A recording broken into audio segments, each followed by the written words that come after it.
Hi friends, welcome back to my channel. ఇవాళ recipe వచ్చి chicken curry. ఈ chicken curry ఈ విధంగా చేశారంటే టేస్ట్ చాలా బాగా వస్తుంది. ఇప్పుడు తయారీ విధానం: ముందుగా చెక్క, లవంగాలు, యాలకులు, ధనియాలు, మిరియాలు, జీలకర్ర, బిర్యానీ ఆకు డ్రై రోస్ట్ చేసుకొని పౌడర్ చేసుకోవాలి.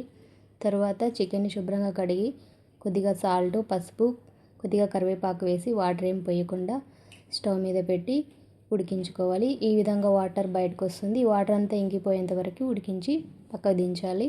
తర్వాత మరొక కడాయి పెట్టి కొద్దిగా ఆయిల్ వేసి ఆయిల్ హీట్ అయ్యాక కొద్దిగా సన్నగా తురిమిన ఆనియన్స్ వేసి ఈ విధంగా గోల్డెన్ బ్రౌన్ కలర్ వచ్చేంత వరకు ఫ్రై చేసుకొని కొద్దిగా కరివేపాకు, రుచికి సరిపడా కారం వేసి 1 నిమిషం పాటు ఫ్రై చేసుకోవాలి.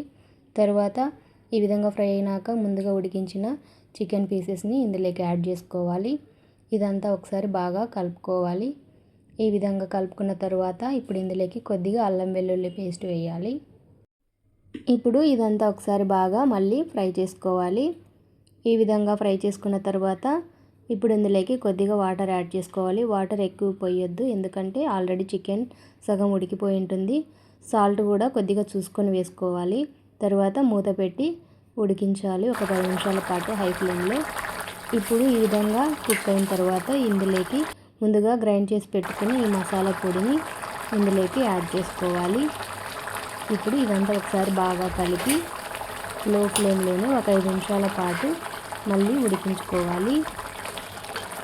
ఈ విధంగా చేశారంటే చికెన్ కర్రీ చాలా టేస్ట్ వస్తుంది, మంచి ఫ్లేవర్ కూడా వస్తుంది. ఇప్పుడు మూత తీసి చూస్తే చికెన్ కర్రీ రెడీ అయింది.